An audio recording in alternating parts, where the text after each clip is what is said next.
처음엔 그저 승무원으로 잠시 머무는 나라였어요. 서울행 비행이 있을 땐 김포 하늘에서 내려다보는 야경이 가장 좋았죠. 그런데 어느 날 비행이 끝난 후 호텔 창문 너머로 보이던 서울의 불빛이 다르게 보이더라고요. 누군가에겐 비행 끝 도착지지만 저에겐 새로운 삶의 출발점이었습니다. 그렇게 저는 일시 체류자가 아닌 영원한 서울 거주자가 되었습니다. 그리고 지금은 저희 가족도 모두 이곳에 와 있어요. 안녕하세요.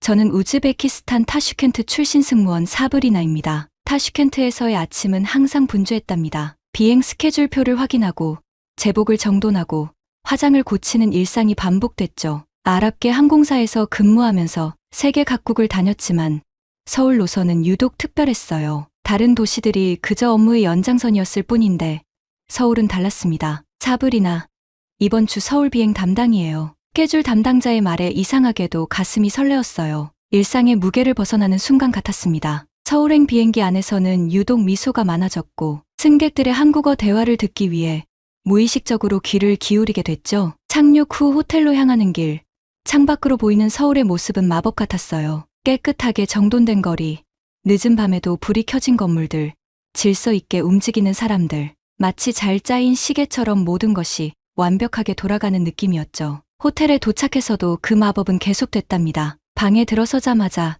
커다란 창문으로 보이는 서울의 야경에 숨이 멎을 것 같았어요. 100만 개의 별이 내려앉은 듯한 풍경이 펼쳐졌으니까요. 다른 도시의 호텔에서는 커튼을 치고 바로 잠들었는데 서울에서는 커튼을 활짝 열어두고 밤새 야경을 바라보며 생각에 잠기곤 했습니다. 다음 날 아침 호텔 근처 카페에서 커피를 마시며 지나가는 사람들을 구경했어요. 모두 바쁘게 움직이는데도 어딘가 여유로워 보였습니다. 스마트폰을 들여다보는 직장인들, 학교 가방을 맨 학생들, 아이를 데리고 산책하는 부모님들, 그들의 일상이 갑자기 궁금해졌어요. 그리고 낯선 곳에서 느끼기 힘든 편안함이 밀려왔습니다. 이상하다. 이 도시에선 왜 이렇게 마음이 놓이는 걸까? 비행 일정이 끝나고 타슈켄트로 돌아갈 때마다 이상하게도 서운함이 밀려왔어요. 다른 도시에서는 느끼지 못했던 감정이었죠. 집으로 돌아가는 길이 즐거울 법도 한데 오히려 서울에 더 머물고 싶다는 생각이 들었습니다. 다음 서울 비행 스케줄을 확인하는 일이 은근한 기쁨이 되었어요. 이런 감정이 무엇인지 그때는 몰랐지만 지금 생각해보면 그것이 첫사랑의 설렘과 비슷했는지도 모르겠네요. 매달 서울 노선을 오가는 일상이 반복되던 차에 예상치 못한 일이 벌어졌습니다. 서울행 비행을 마치고 호텔에 투숙한 그날 함께 온 동료 승무원 나딘이 갑자기 심한 복통을 호소했어요. 처음엔 기내식이 잘 맞지 않았나 싶었지만 시간이 지날수록 상태가 심각해지더군요. 사브리나, 너무 아파. 나딘이 이마에 식은땀을 흘리며 침대에 웅크리고 있었습니다. 당황스러웠죠. 해외에서 아픈 동료를 돌보는 일이 처음은 아니었지만 서울이라는 낯선 도시에서 어떻게 병원을 찾아야 할지 막막했어요. 조금만 참아. 지금 바로 도움을 구할게. 호텔 프론트에 전화해서 가까운 응급실을 물었습니다. 다행히 호텔 직원은 영어를 유창하게 했고 곧바로 택시를 불러줬어요. 강남 세브란스로 가주세요라고 적힌 종이를 건네며 친절하게 설명해주던 그 직원의 얼굴이 아직도 생생합니다. 택시에 오르자마자 불안감이 밀려왔어요. 다른 나라였다면 택시기사가 외국인인 우리를 이용해 바가지 요금을 청구하거나 돌아가는 길로 데려갈지도 모른다는 걱정이 들었거든요. 하지만 그런 걱정은 필요 없었습니다. 택시 미터기는 정확히 작동했고 기사님은 우리가 다급한 상황임을 직감하고 신속하게 병원으로 향했죠. 병원에 도착하자 또 다른 걱정이 생겼어요. 언어도 통하지 않는데 서류는 어떻게 작성하지? 보험은? 진료비는 얼마나 나올까?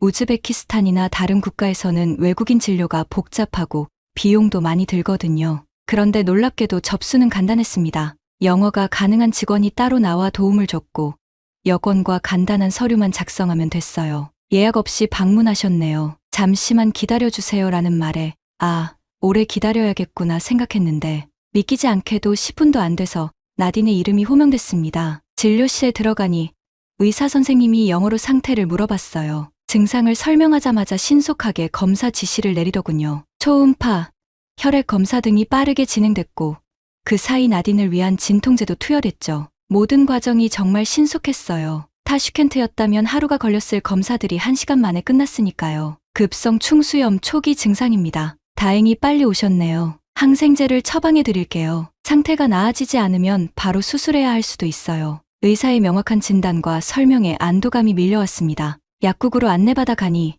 처방전을 스캔하자마자 자동으로 약이 나오는 시스템에 또 한 번 놀랐어요. 이게 실제로 가능한 일이야? 약을 받아들고 나딘에게 말했습니다. 우리나라였으면 진단만 받는데도 하루가 걸렸을 거야. 믿을 수 없다. 나딘도 고개를 끄덕이며 놀란 표정을 감추지 못했죠. 호텔로 돌아가는 길, 창밖으로 지나가는 서울의 밤거리를 바라보며 깊은 생각에 잠겼어요. 단순한 관광객이나 승무원의 시선이 아닌 이 도시의 시스템을 직접 경험한 사람으로서 서울을 바라보게 된 거죠. 이런 나라가 실제로 존재하네. 그 순간 서울은 제 마음속에 새로운 의미로 자리 잡았습니다. 나딘의 충수염 사건 이후 서울은 제 마음속에서 단순한 비행 일정 이상의 의미를 갖게 되었습니다. 타슈켄트로 돌아간 후에도 서울의 모습이 자꾸 떠올랐어요. 혼잡한 타슈켄트 거리를 걷다가도 질서정연한 서울의 인도가 생각났죠. 복잡한 행정 절차의 시간을 뺏기다가도 단 몇 분 만에 해결됐던 서울 병원의 시스템이 그리워졌고요. 다음 스케줄은 언제 나오나요? 평소와 달리 저는 스케줄 담당자에게 먼저 다가가 물었어요. 그리고 서울 비행이 확정되자 아이처럼 기뻐했습니다. 동료들은 제 변화를 눈치챘는지 사불이나 서울의 남자친구라도 생겼어 하고 농담을 건네기도 했죠. 사실은 한 도시 전체의 사랑에 빠진 셈이었으니 틀린 말은 아니었을지도 모릅니다. 비행 준비를 하면서 이전과 다른 마음가짐이 생겼어요. 서울에 대해 더 알고 싶다. 그래서 한국어 공부를 시작했답니다. 처음에는 안녕하세요, 감사합니다 같은 기본적인 인사말부터였죠. 스마트폰에 한국어 학습 앱을 다운로드하고 비행 대기 시간에도 틈틈이 공부했어요. 한글의 체계적인 구조에 매료되어 시간 가는 줄 모르고 빠져들었습니다. 서울에 도착하면 이전처럼 호텔에만 머무르지 않았어요. 용기를 내어 지하철을 타고 이곳저곳을 구경했습니다. 처음엔 길을 잃을까 두려웠지만 명확한 안내 표지판과 친절한 시민들 덕분에 오히려 모험이 즐거웠죠. 한 번은 지하철역에서 헤매고 있을 때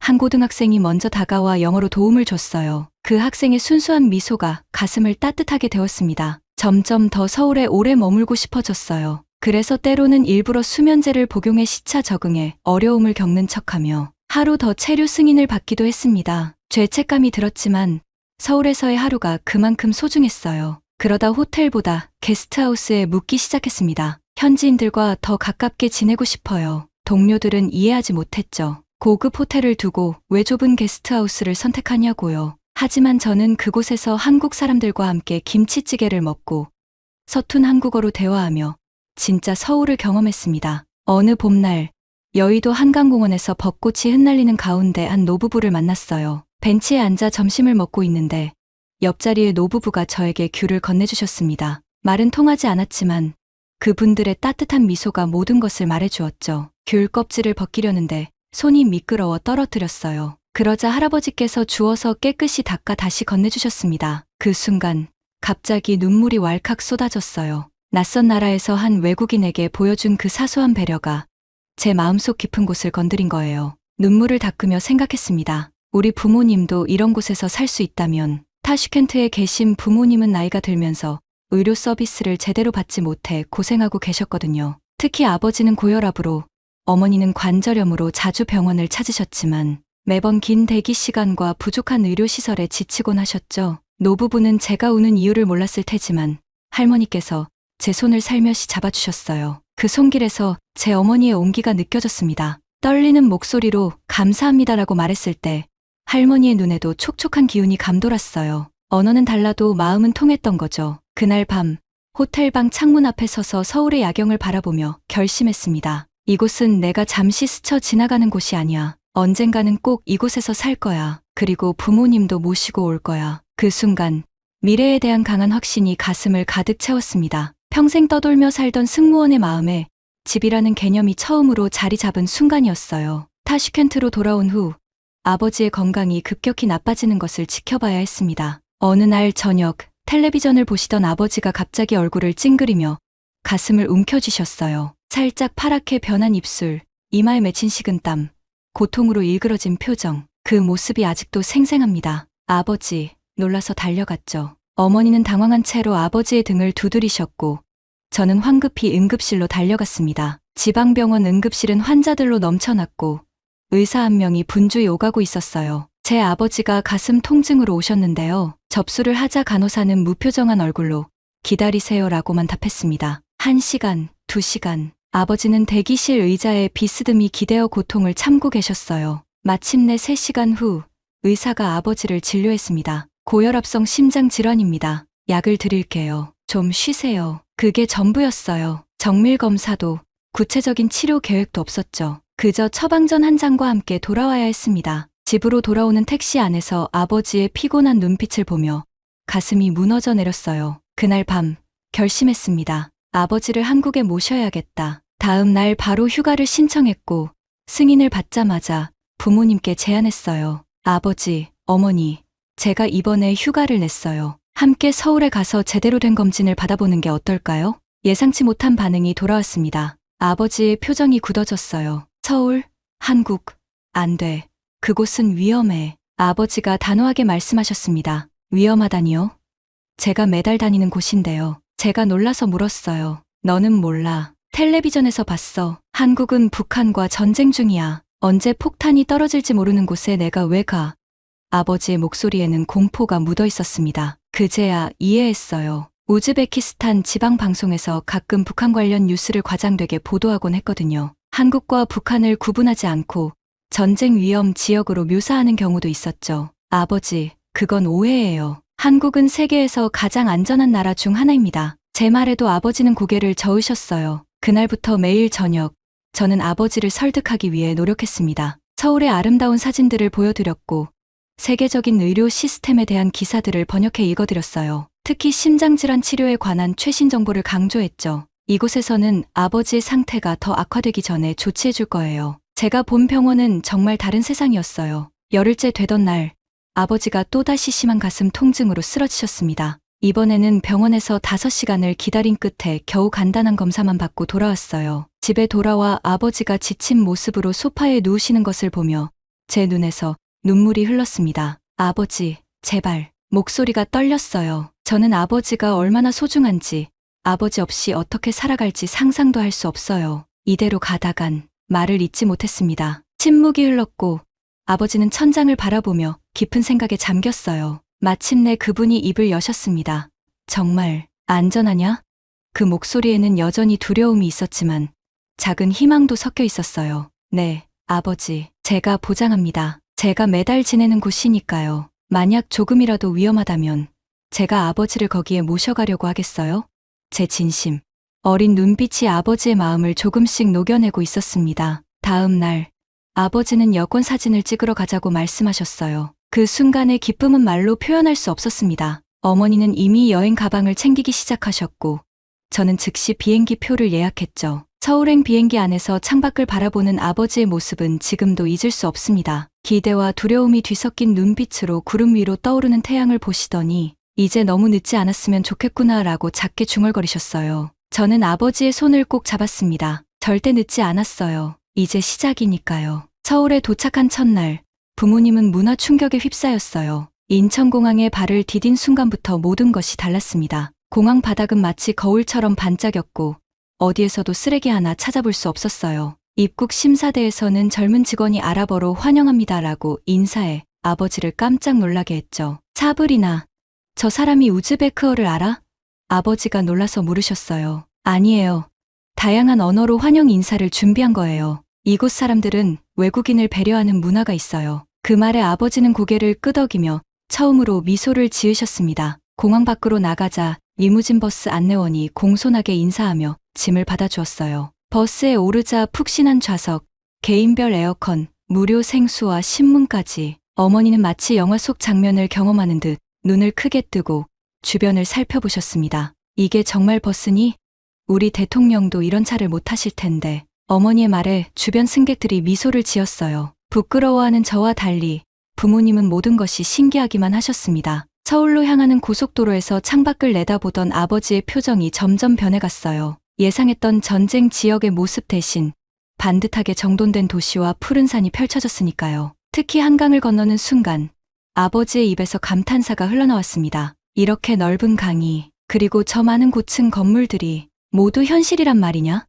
아버지의 눈에는 이제 경외감이 가득했어요. 어머니도 한강 위로 떠있는 유람선들을 가리키며 저기 봐. 사람들이 즐기고 있어. 전쟁 지역 맞아? 라고 농담하셨죠. 강남의 호텔에 도착했을 때는 이미 저녁이었습니다. 로비에 들어서자 아버지는 발걸음을 멈추셨어요. 높은 천장, 반짝이는 샹들리에, 대리석 바닥, 그리고 정중히 인사하는 직원들. 아버지는 작은 목소리로 물으셨습니다. 사브리나, 우리가 이런 곳에 묵어도 되는 건가?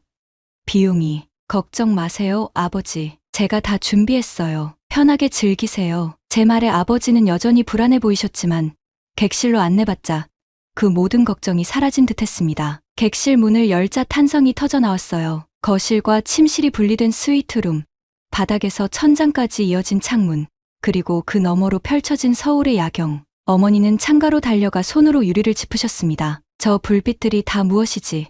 마치 별들이 땅에 내려앉은 것 같구나. 어머니의 눈에는 눈물이 맺혔어요. 아마도 평생 살아오면서 이런 광경을 본 적이 없으셨을 테니까요. 아버지는 욕실에 들어가셨다가 놀란 표정으로 나오셨습니다. 물이 이렇게 세게 나오다니. 그리고 수건이 이렇게 많아. 우즈베키스탄에서는 수압이 약해 샤워가 불편했고 수건도 귀한 물건이었거든요. 객실에 비치된 태블릿으로 룸서비스를 주문하는 방법을 알려드리자 부모님은 마치 아이들처럼 신기해하셨어요. 화면을 누르기만 하면 음식이 온다고. 아버지는 믿기지 않는다는 표정으로 태블릿을 살펴보셨습니다. 첫날 밤, 저는 한국 음식을 주문했어요. 불고기, 김치찌개, 각종 반찬들. 테이블에 음식이 가득 차자 부모님은 놀란 눈으로 서로를 바라보셨습니다. 어머니는 조심스럽게 김치를 맛보시더니 맵지만 맛있구나 라고 말씀하셨고, 아버지는 불고기를 드시고는 이건 정말 천국의 맛이다라며 감탄하셨어요. 식사를 마친 후 창가에 앉아 야경을 바라보며 차를 마셨습니다. 아버지는 오랫동안 말없이 창밖을 응시하시더니 마침내 입을 여셨어요. 내가 너무 편협했구나. 세상은 내가 생각했던 것보다 훨씬 넓고 다양하다는 걸 이제야 알았다. 그 말에 제 눈에 눈물이 고였습니다. 평생 고집세고 완고하셨던 아버지가 처음으로 인정하는 모습을 본 거니까요. 이런 데서 살 수 있다면. 아버지의 말이 공중에 흩어졌지만 그 의미는 우리 모두의 가슴에 깊이 새겨졌습니다. 서울에서의 10일은 꿈처럼 흘러갔습니다. 아버지의 심장 검진과 어머니의 관절 치료는 놀라울 정도로 순조롭게 진행됐어요. 특히 아버지는 24시간 심전도 모니터링, 심장 초음파, 혈관 조영술까지 받으셨는데 타슈켄트에서는 상상도 할 수 없는 정밀한 검사들이었죠. 의사는 지금부터 적절한 약물 치료를 시작하면 상태가 많이 호전될 겁니다 라고 말했고, 그 말에 아버지의 눈빛이 달라졌어요. 타슈켄트로 돌아가는 비행기 안에서 저는 마음속으로 계획을 세우고 있었습니다. 어떻게 하면 가족 모두가 한국에서 살 수 있을까?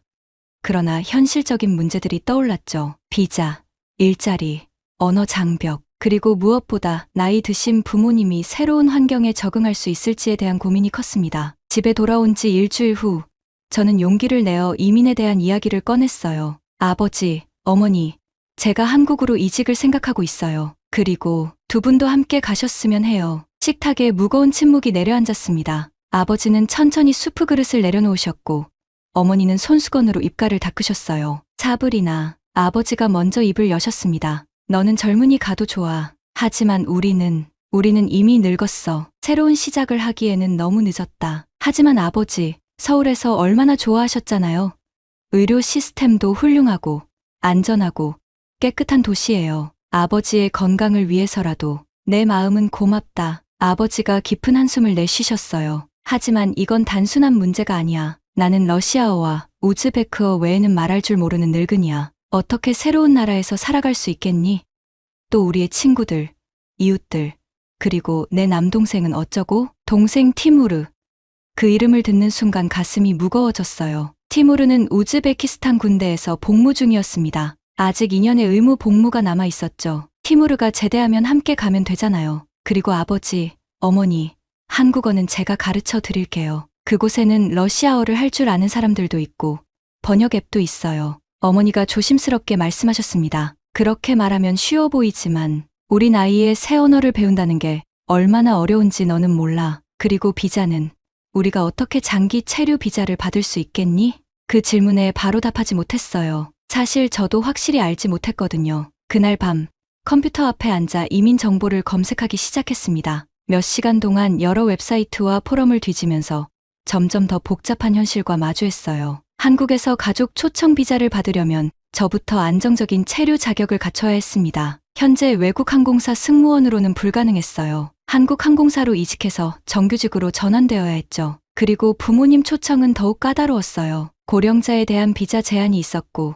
제가 충분한 재정 능력을 증명해야 했습니다. 다음 날 아침 피곤한 눈으로 부엌에 들어서자 어머니가 차를 내려주셨어요. 밤새 조사했구나?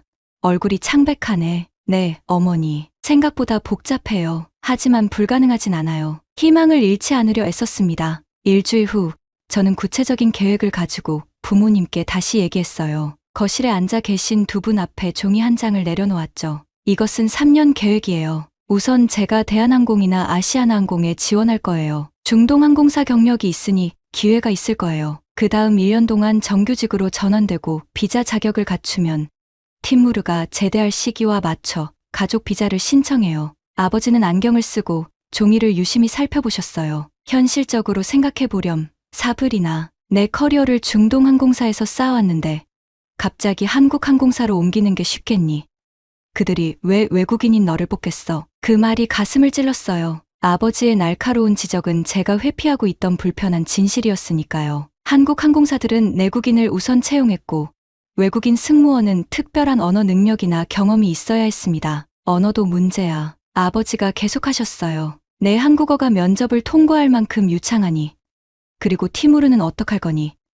그 애가 한국에서 어떤 일을 할 수 있을 것 같아? 저는 반박하려 했지만 목구멍에서 단어들이 막혔습니다. 아버지 말씀이 맞았어요. 제 한국어는 기초 수준이었고 티무르는 한국에 대해 아무것도 모르는 상태였죠. 어머니가 조용히 제 손을 잡으셨어요. 사브리나, 내 꿈을 응원해. 하지만 너 하나 잘 살면 돼. 우리는 괜찮아. 부모는 자식이 행복한 걸 보는 것만으로도 만족하는 법이야. 그 말이 더 가슴 아팠습니다. 제가 혼자 떠나는 것은 상상도 할 수 없었어요. 부모님의 건강, 특히 아버지의 심장 상태가 걱정됐으니까요. 저는 혼자 갈 수 없어요. 단호하게 말했습니다. 우리 가족은 함께여야 해요. 그날 저녁 혼자 방에 앉아 눈물을 흘렸어요. 꿈과 현실 사이의 간극이 너무 컸습니다. 휴대폰을 들어 서울에서 찍은 가족 사진을 바라보았어요. 아버지가 한강공원 벤치에 앉아 환하게 웃고 있는 모습, 어머니가 남산타워에서 경치를 바라보며 감탄하는 모습, 그 행복했던 순간들이 머나먼 꿈처럼 느껴졌습니다. 일주일 후 저는 항공사에 사직서를 제출했어요. 동료들은 놀라며 물었죠. 사브리나, 왜? 무슨 일이 있어? 새로운 시작을 하려고요.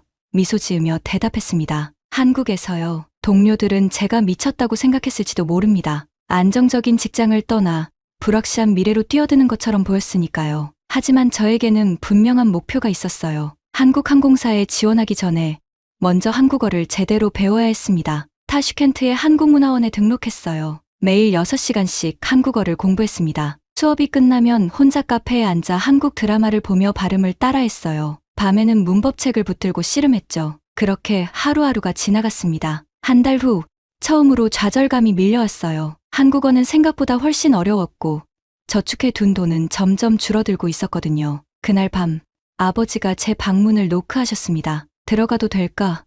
문을 열자 아버지가 조심스럽게 물으셨어요. 네, 아버지. 책상 위에 한국어 교재를 부끄럽게 덮으며 대답했죠. 아버지는 침대 끝에 앉으셨어요. 잠시 침묵이 흐른 후 그분이 입을 여셨습니다. 난 내가 포기할 줄 알았어. 하지만 넌 정말 진지하구나. 네, 아버지. 저 진지해요. 단호하게 대답했습니다. 아버지는 깊은 한숨을 내쉬셨어요. 그리고 주머니에서 종이 한 장을 꺼내셨습니다. 궁금해하는 제게 건네주시며 말씀하셨어요. 이건 내 친구 알렉산더의 연락처야. 서울의 러시아 커뮤니티에서 20년 넘게 살고 있지. 내가 정말 결심했다면 그가 도움이 될지도 모르겠다. 순간 숨이 멎는 것 같았습니다. 이것은 아버지가 저의 계획을 인정한다는 의미였어요. 완전한 지지는 아니었지만 조건부 축복이었죠. 정말요, 아버지? 떨리는 목소리로 물었어요. 아버지는 고개를 끄덕이셨어요. 너의 고집은 내 피를 물려받았구나. 가족의 미래를 위해 싸우는 내 모습을 보니 내 나이대의 나를 보는 것 같아. 그 말에 저는 아버지의 팔에 안겼습니다. 눈물이 볼을 타고 흘러내렸지만 이번에는 절망의 눈물이 아니었어요. 희망의 눈물이었습니다. 그날 밤 저는 알렉산더에게 이메일을 보냈어요. 안녕하세요. 저는 사브리나입니다. 아버지의 친구 딸이에요. 한국에서 새 삶을 시작하려고 합니다. 메일을 보내고 창밖을 바라보았어요. 타슈켄트의 밤하늘에는 별이 빛나고 있었습니다. 그 별들 너머 어딘가에 우리 가족의 새로운 삶이 기다리고 있다고 믿었어요. 그리고 그 믿음이 제게 앞으로 나아갈 힘을 주었습니다. 알렉산더의 이메일 답장은 생각보다 빨리 왔습니다. 친절한 톤의 메시지에는 한국 생활에 대한 현실적인 조언과 함께 그가 일하는 서울의 러시아 레스토랑에서 아르바이트를 제안하는 내용이 있었어요. 언어를 배우는 동안 수입이 필요할 테니까 그의 배려에 가슴이 따뜻해졌습니다. 한국어 공부를 시작한 지 석 달째 되던 날, 드디어 토픽 TOPIK 1급 시험에 합격했어요. 아직 완벽하진 않았지만 기본적인 의사소통은 가능한 수준이었죠. 혼자 시험 결과를 들고 집에 돌아오는 길에 흥분된 마음으로 계획을 다듬었습니다. 이제 한국항공사에 지원해 볼 수 있을 거야. 그날 저녁 노트북을 펼치고 대한항공과 아시아나항공의 채용 공고를 찾아보았어요. 외국인 승무원 모집은 제한적이었지만 중앙아시아 노선 확장 계획이 있어 우즈베크어 가능자를 찾는다는 반가운 소식도 있었습니다. 이력서를 정성껏 작성하고 한국어 공부 과정과 서울에 대한 저의 진심 어린 애정을 강조했어요. 보내기 버튼을 누르는 순간 가슴이 두근거렸습니다. 이제 기다림의 시간이 시작됐어요. 그런데 운명은 때로 잔인한 방식으로 우리를 시험합니다. 그날 밤 2시경 휴대폰이 요란하게 울렸어요. 잠에서 깨어 화면을 보니 어머니였습니다. 가슴이 철렁 내려앉았어요. 사불이나 어머니의 목소리는 공포로 가득 차 있었어요. 아버지가 쓰러지셨어. 무슨? 순간 머릿속이 하얘졌습니다. 고혈압이 갑자기 오르셔서 지금 지방병원 응급실에 계셔. 빨리 와줘. 전화를 끊자마자 옷을 걸치고 택시를 불렀어요. 택시 안에서 손이 떨려 제대로 버튼도 누르지 못하면서 병원에 전화했습니다. 심각한 상태입니다. 뇌출혈 가능성이 있어 CT 촬영이 필요한데 의사의 말에 혈액이 얼어붙는 것 같았어요. 저희 병원에는 장비가 없어서 타슈켄트 중앙병원으로 이송해야 합니다. 얼마나 걸립니까? 겨우 목소리를 짜냈어요. 구급차가 올 때까지 3시간 정도. 3시간이요. 소리를 질렀습니다. 그때까지 아버지는 어떻게 되는데요? 최선을 다하고 있습니다만 의사의 말에서 무력감이 느껴졌어요. 병원에 도착하자 허둥지둥 응급실로 달려갔습니다. 어머니는 창백한 얼굴로 의자에 앉아 계셨고 아버지는 간이 침대에 누워 계셨어요. 산소 마스크를 쓰고 오래된 모니터에 연결된 채 그분의 얼굴은 창백했고 이마에는 식은땀이 맺혀 있었습니다. 아버지. 손을 잡았지만 아버지는 반응이 없었어요. 의사에게 달려갔습니다. 왜 아무 조치도 안 하고 있어요? 뇌출혈이 의심된다면서요? 의사는 피곤한 표정으로 말했어요. 혈압을 내리는 약은 투여했습니다. 하지만 정확한 진단 없이는 더 이상의 조치가 위험해요. 구급차를 기다려야 합니다. 그때 마치 영화의 한 장면처럼 아버지의 모니터에서 경고음이 울리기 시작했어요. 의사와 간호사들이 달려왔지만 그들의 얼굴에는 당혹감이 역력했습니다. 그들에게 필요한 장비도 전문 지식도 부족한 것 같았어요. 혈압이 계속 올라갑니다. 간호사가 말했습니다. 그 순간 제 머릿속에 서울의 병원이 떠올랐어요. 10분 대기 후 진료, 첨단 장비, 자신감 넘치는 의료진. 그곳이었다면 아버지는 지금쯤 안전하게 치료받고 있을 텐데 갑자기 확신이 들었습니다. 더 이상 기다릴 수 없어. 결정적인 순간이었어요. 의사에게 달려가 말했습니다. 저희가 직접 타슈켄트로 아버지를 모시고 가겠습니다. 지금 당장요. 의사는 놀란 눈으로 저를 바라보았어요. 그건 위험합니다. 상태가 불안정해서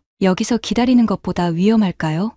목소리가 떨렸지만 단호했습니다. 10분 후 저희는 어머니의 친구가 빌려준 승용차에 아버지를 눕혀 타슈켄트를 향해 달리고 있었어요. 뒷좌석에서 어머니가 아버지의 머리를 무릎에 베고 저는 핸들을 꽉 쥐고 있었습니다. 3시간 거리를 2시간으로 단축하기 위해 온 신경을 집중했어요. 제발 아버지 버텨주세요. 속으로 기도했습니다. 우리에겐 꿈이 있잖아요. 함께 서울에 가서 행복하게 살기로 했잖아요. 타슈켄트 중앙병원에 도착해서야 겨우 숨을 쉴 수 있었어요. 의료진이 신속하게 아버지를 응급실로 옮겼고 CT 촬영이 즉시 이루어졌습니다. 다행히 대규모 뇌출혈은 아니었지만 작은 혈관이 터져 경미한 출혈이 있었어요. 의사는 조금만 늦었어도 심각한 상황이 됐을 겁니다라고 말했죠. 병실 의자에 앉아 지친 어머니의 손을 잡고 있는데 휴대폰에서 이메일 알림이 울렸어요. 무심코 확인해보니 대한항공에서 온 메시지였습니다. 면접 기회를 드리게 되어 기쁩니다. 평소 같았으면 기뻐 날뛰었을 소식이었지만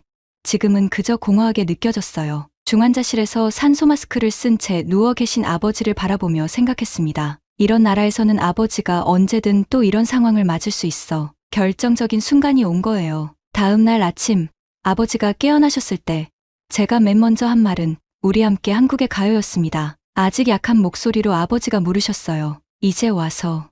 왜? 어젯밤에 아버지를 잃을 뻔했어요. 목소리가 떨렸습니다. 이곳의 의료 시스템으로는 아버지의 건강을 지킬 수 없어요. 서울에 있었다면 어젯밤 같은 일은 없었을 거예요. 침대 위에서 아버지의 눈에 눈물이 고였어요. 그분은 천천히 고개를 돌려 창밖을 바라보셨습니다. 병실 창문으로 보이는 타슈켄트의 풍경은 회색빛이었어요. 오랜 침묵 끝에 아버지가 입을 여셨습니다. 나는 내 인생을 여기서 살았다. 친구들, 추억들, 모든 것이 여기 있지. 하지만 아버지의 목소리가 떨렸어요. 더 사는 게 지금 내게 가장 중요한 일이구나. 너희와 함께 더 많은 시간을 보내고 싶어. 그 말에 가슴이 뭉클해졌어요. 아버지의 손을 꼭 잡았습니다. 저도 아버지와 더 많은 시간을 보내고 싶어요. 서울에서 아름다운 추억을 함께 만들고 싶어요. 병실 문이 열리고 어머니가 들어오셨어요. 아버지와 제가 손을 잡고 있는 모습을 보시더니 무슨 일인지 직감하신 듯 했습니다. 결정했니?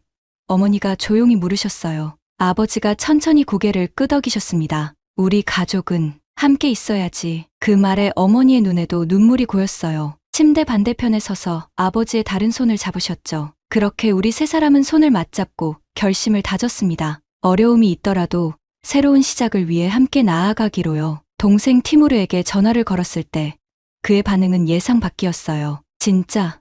한국? 내가 항상 가보고 싶었던 곳인데.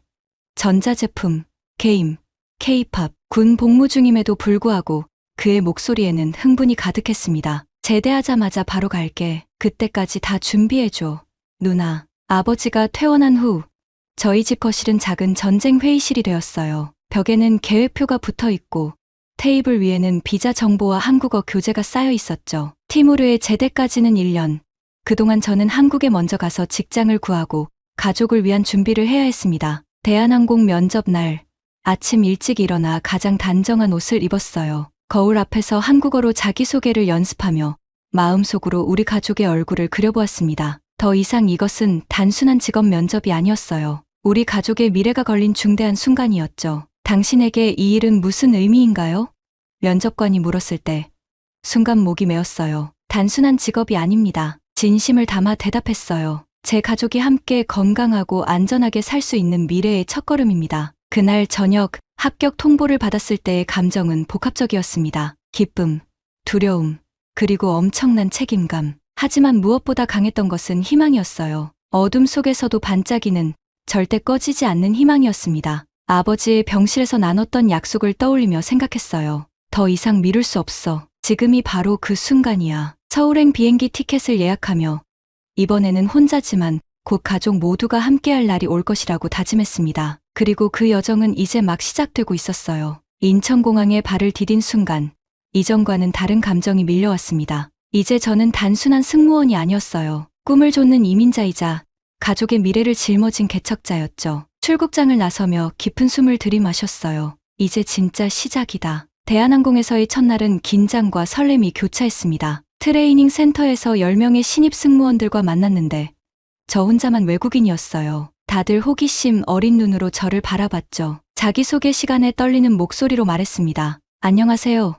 우즈베키스탄에서 온 사브리나입니다. 한국은 제가 가장 사랑하는 나라입니다. 앞으로 잘 부탁드립니다. 서툰 한국어였지만 동료들은 따뜻한 박수로 환영해 주었어요. 그중 소피아라는 한국계 러시아인이 다가와 러시아어로 인사했죠. 도움이 필요하면 언제든 말해요. 그 말에 안도감이 밀려왔습니다. 교육기간은 생각보다 훨씬 고되었어요. 새벽 5시에 일어나 밤 10시까지 공부하고 한국어 수업도 따로 받아야 했죠. 저녁이면 방에 돌아와 아버지와 어머니에게 화상통화로 그날의 이야기를 들려주었어요. 아버지의 건강은 조금씩 회복되고 있었지만 여전히 지속적인 관리가 필요했습니다. 사브리나, 너무 무리하지 마. 어머니가 걱정스럽게 말씀하셨죠. 내가 쓰러지면 우리 모두의 꿈이 무너져. 괜찮아요, 어머니. 이건 무리가 아니라 투자예요. 피곤한 와중에도 웃으며 대답했습니다. 3개월의 교육을 마치고 드디어 정식 승무원으로 첫 비행을 시작했어요. 기내에서 한국 승객들을 응대할 때마다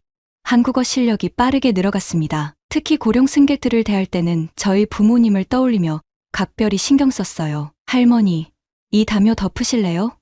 좀 쌀쌀해 보이세요. 그런 작은 배려에 고마워하는 모습을 볼 때면 가슴이 따뜻해졌습니다. 6개월이 지나자 정규직 전환 평가가 다가왔어요. 이 평가를 통과해야만 안정적인 비자 자격을 얻을 수 있었죠. 밤낮으로 준비했습니다. 매뉴얼을 외우고 서비스 절차를 연습하고 한국어 발음을 완벽히 하기 위해 노력했어요. 소피아와 다른 동료들도 도와주었죠. 평가 당일 시뮬레이션 비행에서 모든 비상 상황 대처법을 완벽하게 수행했습니다. 마지막 인터뷰에서 평가관이 물었어요. 사브리나 씨, 대한항공에서 가장 중요하게 생각하는 가치는 무엇인가요? 잠시 생각한 후 대답했습니다. 안전과 고객 신뢰라고 생각합니다. 하지만 저에게 가장 중요한 것은 가족 같은 마음가짐입니다. 승객을 내 가족처럼 생각하고 동료를 형제자매처럼 여기는 것이요. 다음 날 합격 통보를 받았어요. 그리고 한 달 후 드디어 27 비자 특정 활동 전문 인력을 취득했습니다. 이제 가족 초청의 법적 자격을 갖춘 거예요.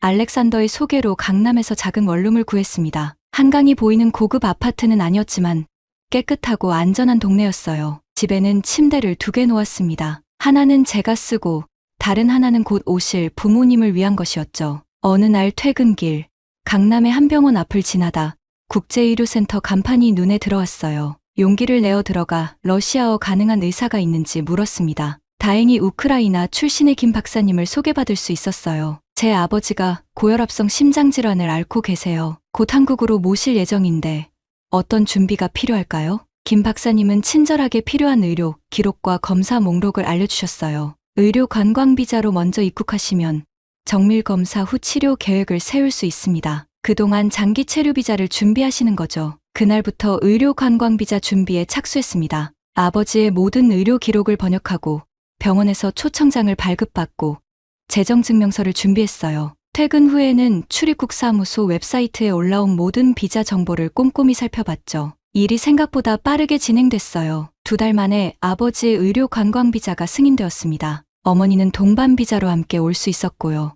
문제는 티무르였어요. 그의 군 복무가 아직 6개월 남아 있었거든요. 티무르, 내가 제대할 때까지 부모님은 내가 돌볼게. 그동안 한국어 공부 열심히 해서 와. 동생과 통화하며 격려했어요. 걱정 마, 누나. 난 이미 한국 드라마로 공부하고 있다고.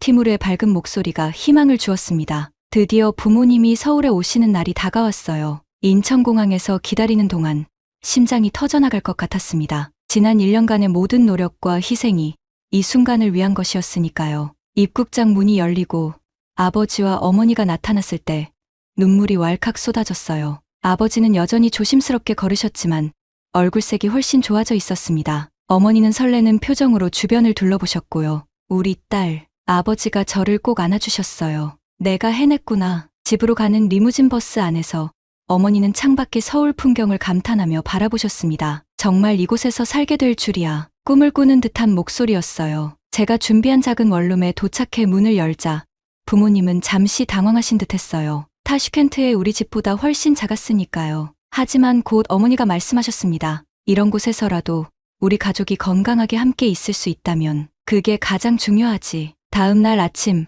아버지를 김 박사님이 계신 병원으로 모셨어요. 러시아어로 상담이 가능하다는 사실에 아버지는 안도하셨습니다. 종합검진이 예약되어 있었는데 오전 9시부터 오후 2시까지 모든 검사가 순조롭게 진행됐어요. 타슈켄트에서는 이런 검사를 다 받으려면 한 달은 걸렸을 텐데 아버지가 놀라며 말씀하셨습니다. 일주일 후 검사 결과를 받으러 갔을 때 김 박사님은 밝은 표정으로 맞아주셨어요. 다행히 뇌출혈 후유증은 없습니다. 심장 상태도 생각보다 양호해요. 적절한 약물 치료와 생활습관 개선으로 충분히 관리 가능합니다. 그 말을 통역해주자 아버지의 눈에 눈물이 고였어요. 이제 정말 새 삶을 시작할 수 있겠구나. 의료 관광 비자는 3개월이었기에 그동안 장기 체류 비자를 준비해야 했습니다. 부모님의 F1 비자 방문 동거와 티무르의 디사 비자 어학연수를 동시에 준비했어요. 주말마다 출입국 사무소와 대사관을 오가며 서류를 준비했죠. 어머니는 그동안 동네 주민센터에서 무료 한국어 수업을 듣기 시작하셨어요. 처음에는 쑥스러워하셨지만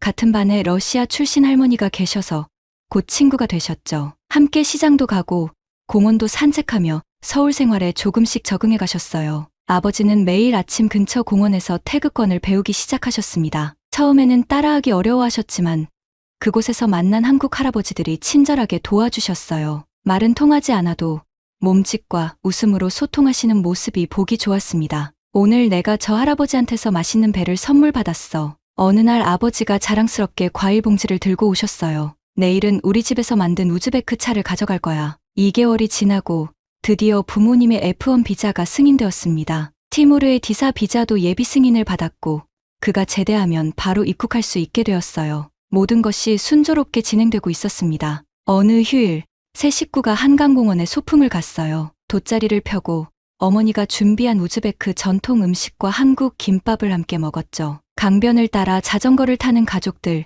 연을 날리는 아이들, 강아지와 산책하는 노부부들, 그 평화로운 풍경을 바라보며 아버지가 말씀하셨습니다. 처음엔 낯설고 두려웠는데 이제는 이곳이 점점 집처럼 느껴지는구나. 그 말에 가슴이 따뜻해졌어요. 옆에 앉아 아버지의 어깨에 기대며 말했습니다. 다음 달이면 티무르도 와요. 그러면 우리 가족이 모두 함께 있게 되는 거예요. 어머니가 우리 둘의 손을 잡으셨어요. 사브리나, 내가 이 모든 것을 가능하게 했어. 엄마는 내가 자랑스러워. 석양이 한강 위로 물들어갈 때 세 사람은 손을 맞잡고 강가에 서 있었습니다. 언젠가 타슈켄트의 병실에서 나눴던 약속이 현실이 되어가고 있었어요. 이제 정말 새로운 삶이 시작되고 있었습니다. 한 달 후, 티무르가 제대하던 날, 저는 타슈켄트행 비행기를 탔어요. 동생을 서울로 직접 모셔오기 위해서였죠. 비행기 안에서 창밖을 바라보며 생각했습니다. 이번엔 단순한 여행이 아니야. 우리 가족의 마지막 조각을 데려오는 여정이지.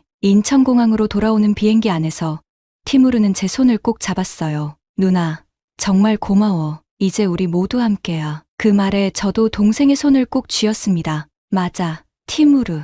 이번엔 단순한 여행이 아니라 우리 삶의 착륙이야. 이제부터는 함께 새로운 하늘을 향해 날아갈 거야. 티무르가 서울에 온 지 1년이 지났습니다. 경기도 파주의 아파트 거실에는 삼겹살 향기가 가득했어요. 베란다에서는 아버지가 숯불을 피우고 계셨고 부엌에서는 어머니와 제가 반찬을 준비하고 있었죠. 티무르는 학교에서 배운 한국식 상차림을 자랑하며 테이블을 세팅하고 있었어요. 오늘은 내가 고기를 구울게. 티무르가 의기양양하게 외쳤습니다. 한국 대학에서 항공정비학을 공부하기 시작한 그는 이제 한국어로 일상 대화가 가능할 정도로 실력이 늘었어요. 특히 요리 용어만큼은 가족 중 가장 잘 알고 있었죠. 알았어, 요리사 선생님. 장난스럽게 대답하며 웃었어요. 지금 우리가 살고 있는 이 순간이 얼마나 소중한지 다시 한번 느꼈습니다. 처음 서울에 혼자 왔을 때만 해도 이렇게 가족 모두가 한국에서 자연스럽게 생활하게 될 줄은 상상도 못했거든요. 힘든 순간도 많았지만 모든 과정이 지금의 행복을 위한 디딤돌이었다고 생각하니 가슴이 뭉클해졌어요. 작년에 우리는 서울에서 파주로 이사했습니다. 4인 가족이 살기에 원룸은 너무 좁았거든요. 파주의 이 아파트는 서울보다 임대료가 저렴하면서도 깨끗하고 안전했어요. 게다가 제가 근무하는 인천공항과의 거리도 적당했죠. 가장 좋았던 건 우리 모두가 각자의 방을 가질 수 있다는 점이었어요. 작지만 따뜻한 우리 집이 생겼다는 사실이 여전히 꿈만 같았습니다. 사브리나, 이 김치찌개 맛 좀 봐. 어머니가 국자를 내밀었어요. 어머니의 한국어 실력은 놀라울 정도로 향상되어 있었습니다. 매일 주민센터 수업에 빠지지 않고 참석하셨고 한국 드라마도 열심히 보셨거든요. 최근에는 우즈베키스탄 전통 요리에 한국 재료를 접목시키는 실험도 자주 하셨죠. 김치찌개를 맛보니 어머니만의 특별한 맛이 느껴졌어요. 어머니, 이거 올란이 들어갔죠?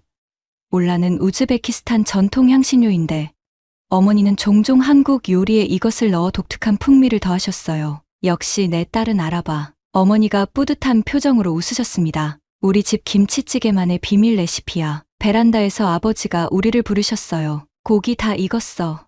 어서 와서 먹자. 아버지의 건강은 눈에 띄게 좋아져 있었습니다. 정기적인 검진과 적절한 약물 치료, 그리고 규칙적인 생활 덕분이었죠. 예전에 창백하고 지친 모습은 온데간데 없고 이제는 공원에서 태극권을 가르치는 스승님이 되셨어요. 한국 할아버지들과 우즈베크 차를 나눠 마시며 교류하는 것이 일상이 되었답니다. 식탁에 둘러앉아 고기를 먹으며 각자의 일상을 나누었어요. 아버지는 오늘 공원에서 있었던 재미있는 에피소드를, 어머니는 한국어 수업에서 배운 새로운 표현을, 티무르는 대학에서의 흥미로운 실습 경험을 이야기했습니다. 모두가 말하고 웃고 때로는 진지하게 토론하는 이 시간이 얼마나 소중한지 모릅니다. 식사 후 저는 베란다로 나가 밤하늘을 바라보았어요. 별들이 유독 선명하게 빛나고 있었습니다. 타슈켄트의 하늘과는 다르지만 그 아름다움은 마찬가지였죠. 문득 지난 여정이 영화처럼 스쳐 지나갔어요. 처음 서울의 야경에 반했던 순간 나딘과 병원을 찾았던 날, 한강공원에서 눈물을 흘렸던 기억, 부모님을 처음 서울로 모셔왔을 때의 설렘, 아버지가 쓰러졌던 그 무서운 밤, 대한항공 합격 소식을 들었을 때의 기쁨, 그 모든 순간들이 지금의 우리를 만들었다고 생각하니 가슴이 뭉클해졌어요. 무슨 생각해? 티무르가 옆에 와서 물었습니다. 그냥 우리가 여기까지 오게 된 여정을 생각하고 있었어. 미소를 지으며 대답했어요. 티무르는 잠시 생각에 잠기더니 말했습니다. 누나, 기억나? 내가 어렸을 때 비행기 장난감만 갖고 놀았잖아. 그때는 비행기가 멀고 먼 세계로 데려다주는 마법 같은 존재였어. 근데 이제는 그 비행기가 우리 일상이 됐어. 누나는 비행기를 타고 일하고 나는 비행기를 고치는 법을 배우고. 신기하지 않아? 티무르의 말에 깊은 의미가 담겨 있었어요. 저희 가족에게 비행기는 단순한 운송수단이 아니라 새로운 삶으로의 통로였으니까요. 그래, 티무르. 그리고 가장 중요한 건 그 비행기 덕분에 우리 가족이 더 행복하고 건강하게 함께 있을 수 있다는 거야. 거실로 돌아와 보니 아버지와 어머니가 소파에 나란히 앉아 한국 드라마를 보고 계셨어요. 아버지는 자막 없이도 대화를 대부분 이해하고 계셨고 어머니는 메모장에 새로운 단어를 적고 계셨죠. 그들의 모습에서 평온함과 안정감이 느껴졌습니다. 책장 위에는 우리 가족 사진들이 놓여 있었어요. 타슈켄트에서의 옛 사진부터 서울에 처음 왔을 때, 그리고 이 아파트로 이사한 날까지 시간의 흐름에 따라 가족의 표정이 점점 밝아지는 것을 볼 수 있었어요. 그 중에서도 가장 최근 사진에 눈길이 갔습니다. 지난 주말 파주 임진각에서 찍은 사진이었어요. 북한과의 접경 지역인 그곳에서 우리 가족은 한반도의 아픈 역사와 분단의 현실을 마주했습니다. 평화를 염원하는 종이학을 접어 매달며 아버지가 하신 말씀이 아직도 귓가에 맴돌았어요. 세계 어디에나 아픔은 있다. 하지만 그 아픔을 치유하고 더 나은 미래를 만들어가는 것. 그것이 삶의 의미 아니겠니? 창밖으로 보이는 파주의 밤하늘 아래 저는 잠시 생각에 잠겼어요. 우리 가족의 여정은 단순한 이주가 아니었습니다. 그것은 더 나은 삶, 더 건강한 미래를 향한 용기 있는 선택이었어요. 처음에는 제 개인적인 꿈이었지만 이제는 우리 가족 모두의 새로운 시작이 되었죠. 다음 날 아침 출근을 위해 유니폼을 입고 거울 앞에 섰을 때 문득 깨달았어요. 이제 더 이상 서울은 방문하는 도시가 아니라 우리의 집이 되었다는 것을. 그리고 제가 입고 있는 이 유니폼은 단순한 직업의 상징이 아니라 우리 가족의 새 삶을 위한 날개라는 것을. 현관문을 나서며 뒤돌아보았어요. 아버지는 테이블에서 아침 차를 마시고 계셨고 어머니는 부엌에서 설거지를 하고 계셨으며 티무르는 가방을 메고 학교 갈 준비를 하고 있었습니다. 평범한 아침 풍경이었지만 저에게는 세상에서 가장 소중한 장면이었어요. 다녀올게요. 환하게 웃으며 인사했습니다. 잘 다녀와, 우리 딸. 세 사람이 함께 대답했어요. 문을 닫고 엘리베이터에 오르며 생각했습니다. 매일이 이륙이고 매일이 착륙이야. 하늘에서 내려다본 나라가 이제는 우리의 땅이 되었어. 그리고 함께 있다는 게 가장 안정된 비행이니까. 인천공항으로 향하는 버스 안에서 차창 밖으로 지나가는 한국의 풍경을 바라보며 미소 지었어요. 처음 이 나라에 왔을 때는 단지 서울행 비행의 승무원이었지만 이제는 이 땅에 단단히 뿌리 내린 영원한 서울 거주자가 되었으니까요. 오늘도 저는 하늘로 올라가 많은 승객들을 만날 것입니다. 그들 중 누군가는 단순히 여행 중일 테고 또 누군가는 저처럼 인생의 중대한 전환점에 서 있을지도 모르죠. 그 모든 이야기를 품고 있는 하늘에서 저는 이제 깨닫습니다. 때로는 목적지보다 여정이 더 중요하다는 것을. 그리고 가장 먼 여행도 단 한 걸음의 용기에서 시작된다는 것을요. 비행기가 활주로를 달려 하늘로 솟아오를 때 그 순간의 긴장과 희열을 느끼며 생각합니다. 이것이 새로운 삶의 이륙이야. 앞으로도 우리 가족은 함께 더 높이, 더 멀리 날아갈 거야. 창밖으로 작아지는 도시를 내려다보며 저는 확신합니다. 지구 어디에서든 가장 중요한 것은 함께하는 사람들과 나누는 사랑의 순간들이라는 것을요. 그리고 그것이야말로 모든 비행의 진정한 의미가 아닐까요?